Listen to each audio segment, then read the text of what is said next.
Hi everyone, welcome back to my channel. I hope you're all doing well and having a fantastic week. In today's video, we are going to be talking about how to give your bird a good night's sleep. Sleep is so important for a bird's overall health and well-being, so we need to make sure that we're providing the right amount in the right way and of course setting them up for success with sleep. So I'm going to go through some of my top tips for providing your bird with a good night's sleep, and hopefully you can try them with your birds as well.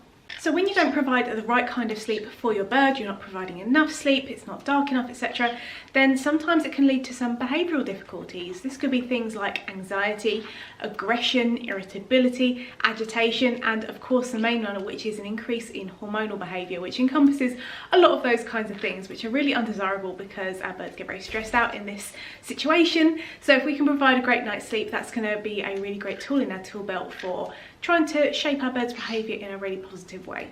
So to start with, you want to have some kind of sleep routine. You don't want too much routine for birds because they need a little bit of variety. They need to be having a kind of unpredictable situation sometimes, so they don't get too kind of set in their ways. But having a regular sleep routine really sets them up for success. They know what's happening, they know what's going on, and they know that it's snoozy time and it's time to rest.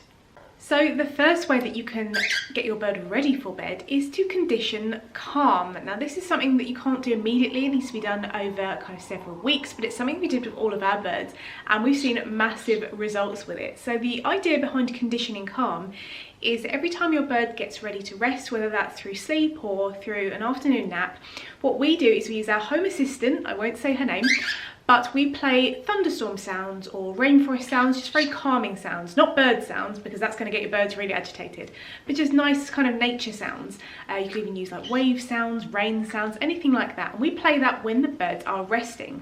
And if we do that every single day or very regularly over a period of time, they're making that association between resting and with these noises. And we found that if we started playing these noises when it wasn't resting time, they actually went into resting mode and they would start kind of getting ready for a bit of a sleep and we're nice and calm. So you can kind of condition your bird's behaviour. You can almost put calm on a cue in a way by having these regular nature sounds and playing them when your birds are getting ready for calm already, and then you can play that when you need to, and that can be very useful, especially if you've got birds who are a little bit erratic or crazy. If you play that during the day, you'll find that it might actually bring down their behaviour and get them ready for a nap.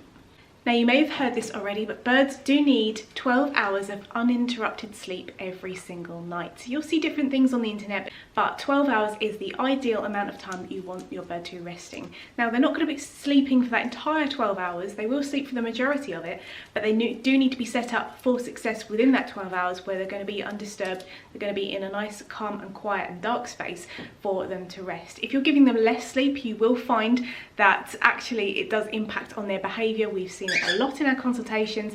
Birds that get barely any sleep, 8 hours of sleep, they have a lot of behavioural difficulties because they're not getting that adequate rest. And it's the same with humans as well. If we don't get enough sleep, we get irritable too. So 12 hours is the recommended amount for birds. So the next one is sort of a little bit controversial these days, but I like to say it. It's something I'm very passionate about, something I believe in, and that is to not cover your birds, or if you absolutely have to, just partially cover them with the top and the sides. Now, I am passionate about this because, again, with our consultations, we have seen a lot of correlation between birds who are covered and birds that are hormonal. Covering actually provides a kind of dark nesting space for a bird, which obviously isn't ideal because that does promote hormonal behaviour. There's also a risk of your bird pulling through the cover and chewing on it and creating crop impaction or any kind of other nasties from having that access to fabric. It actually traps in a lot of kind of stale air, which obviously isn't great. If you see my bird's respiratory system video, you'll know that birds need like a regular kind of flowing through supply of fresh air. So I just see a lot of problems with it, and I don't think it's necessary. The other thing I don't like about it as well is it takes away the kind of natural light cycle. 1 minute's light, the next minute is dark, rather than a gradual transition, which is why we don't cover any of our birds at all, and we don't have any kind of problems with irritability or anything from not getting enough sleep. So ideally you don't want to be covering them. If you find that your bird is not used to being uncovered, or it's something you've always done and you'd like to try not covering them, some birds will be a little bit confused by it and may not settle quickly, so you could try partial covering. So just the top, the back and the sides, they can see out the front, but it's still a dark environment and you can kind of almost wean them off it if you like to, or you could just keep them on partial covering, but my personal preference is to not cover. We've also seen huge correlation in our consultations between people sort of whipping off the cover in the morning with a lot of stress behaviours, because that is quite a stressful experience, because the bird isn't getting the natural light cycle. 1 minute it's dark and the next minute it's light, and that is very stressful, and it sets up the day in a very stressful big event kind of way. So again, I see a lot more negatives to covering than I do to positives, so I wouldn't recommend it, but I know that in some situations people would prefer to, and this is why I think that partial covering would be a better choice. What do you think, Pickles? What do you think? We're going for a cuddle. Apparently I'm going to hold her up here now. The next way to help your bird get a good night's sleep is to provide chamomile. Now you can do this within your bird's chop. You can offer it wet as to kind of wet flowers. You can even brew it into a tea for birds. Just make sure it cools down before you offer it to them. And you can offer this maybe like an hour before bedtime. They could have it in their chop during the day because it's great for just keeping them calm, but it's also great for setting up for a good night's sleep. So you can enjoy a little chamomile tea with your bird. I do recommend going for organic flowers because then you know that they're going to be safe for your birds.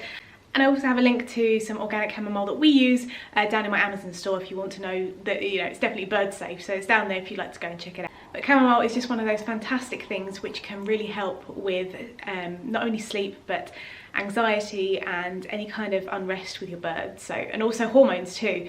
Chamomile is brilliant for hormonal birds. So if you can provide that, then it's going to help your birds settle.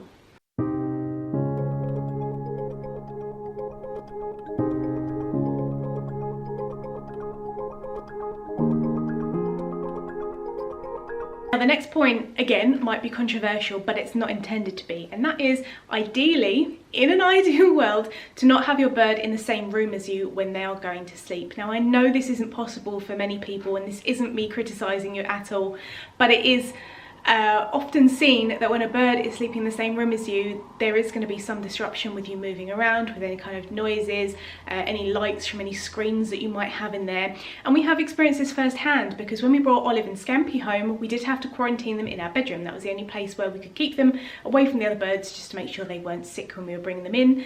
So they stayed in our bedroom, and they didn't get a great night's sleep when they were quarantining. Olive especially. Pretty much every single night for the quarantine period, which was a month, she would play with her toys at 4 in the morning, because obviously, you know, we were making noise as you do when you're asleep, snoring or, you know, whatever it is, loud breathing. And she was like, right, let's just stay awake all day. So that was very disruptive, not only for her, but for us as well. So in an ideal world, you would want them to sleep in another room, but I know it's not possible, so this is why you can use some of the other tips in this video to try and set them up in a better way to have a great night's sleep, even if they do have to share the room with you.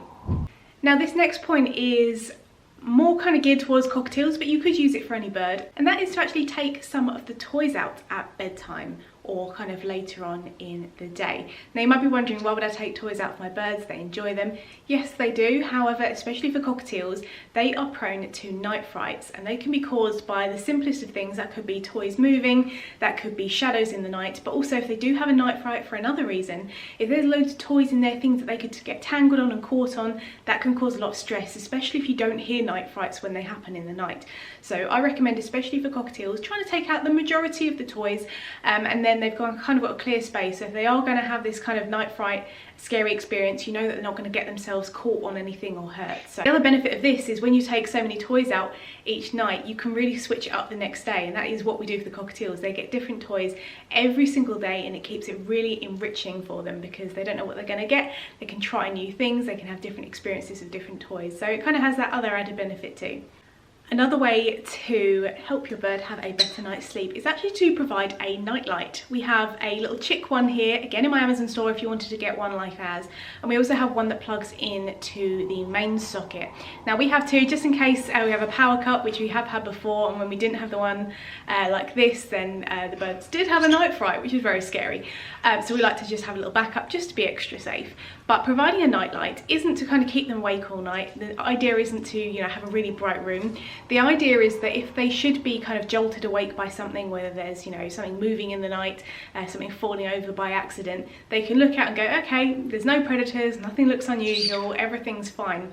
And again, especially for cockatiels, I find this really useful, and it has reduced the amount of night frights that our birds have had since we've had not only 1 but 2 Nightlights. But the conures benefit from it too. Especially Olive. When we first rescued Olive, she was scared of the dark. She could not sleep in the dark, which was an experience in itself. So we had to kind of wean her off of being in a really light room, and having the Nightlights helped with that because it gave her that kind of comfort that she could still see a little bit of what was going on without it being completely pitch dark, because birds don't have to have pitch dark to be able to sleep, which again is one of those myths that come with covering. In the wild there would be some light from, you know, moonlight, starlight, that kind of thing, and actually in some places light pollution, but they still are able to sleep with sunlight there, and Nightlights are just absolutely fantastic, and I would recommend them to any bird owner.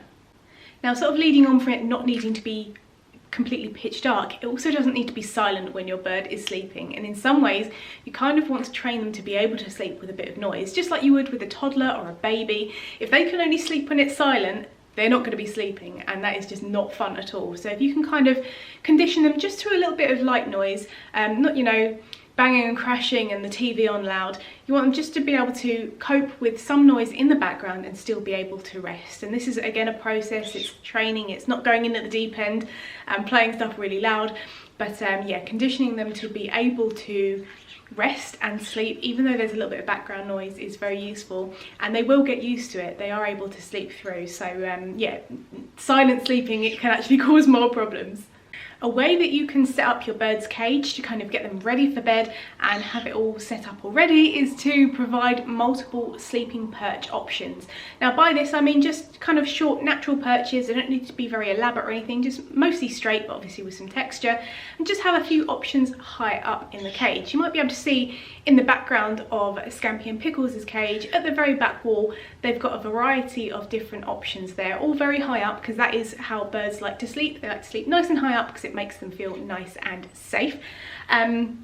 But yeah, providing them options is super important, because you may find your bird only likes to sleep on the right hand side of the cage, but if there's only a perch on the left hand side, that could create some kind of unease, and some birds will actually cling onto the bars if they're quite nervous and not ready to sleep and feeling a little bit anxious. So give them some options, see where they like to sleep, and then they'll be nice and settled. The next point you probably anticipated coming, and that is, please don't provide them with any cozy huts, snuggle huts, fuzzy huts, whatever you want to call them. Throw them in the bin. Your bird doesn't need them. In the wild, they would sleep on a branch. There are a very few amount of parrot species who would sleep in tree hollows and things like that, things like the golden conure, but the majority of parrot species would not be sleeping in tree crevices and holes. There's just not enough of them for starters, but most of them just don't. That's not how they've been adapted and evolved, so they would just sleep on a natural branch. I'm actually going to put a slightly weird photo here, and this is a photo from when I went to Costa Rica. I did various night tours and hiking, birding expeditions, and on one of my night tours I actually saw an Amazon parrot sleeping, which was so exciting. But you will notice from the photo, you can't see his head because he's got it tucked around because he's sleeping, but he's just on a branch. He's just there chilling on a branch, as parrots do, so they don't need these cozy huts. These kind of huts are just designed for humans. It looks snuggly. It plays into the idea that, you know, when we go to bed we want to be cozy and snuggly, but, you know, we're anthropomorphizing birds by doing that. They just don't need them. And as I've said in my products you should never buy for your birds video, actually they come with a lot of problems too. Again, they promote hormonal behaviour with this kind of nesty area for your birds to be in. The materials on them aren't great either, because if they eat them, as many birds do because they'll chew on them, can cause crop impaction.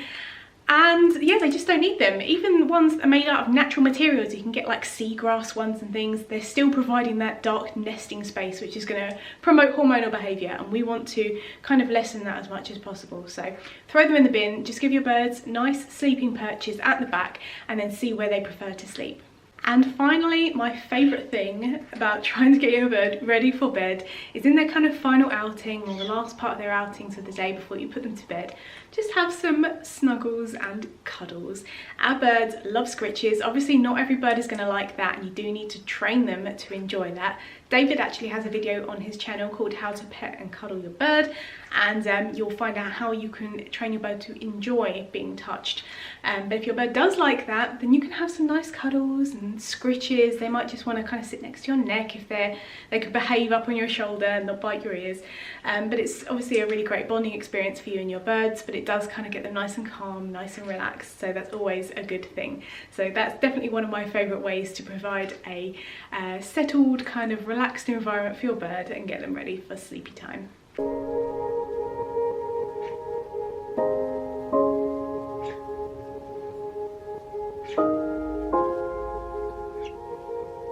So that brings me to the end of the video. I hope you found this useful about how you can get your bird a good night's sleep with lots of different tips. If you have any tips of your own, I would love to hear from you. So please let me know your thoughts down in the comments if you have any of your own tips and tricks or your routines for getting your birds ready for bed. But in the meantime, from me and the little lovebirds here, thank you so much for watching. I hope you're having a fantastic day. Take care and see you later.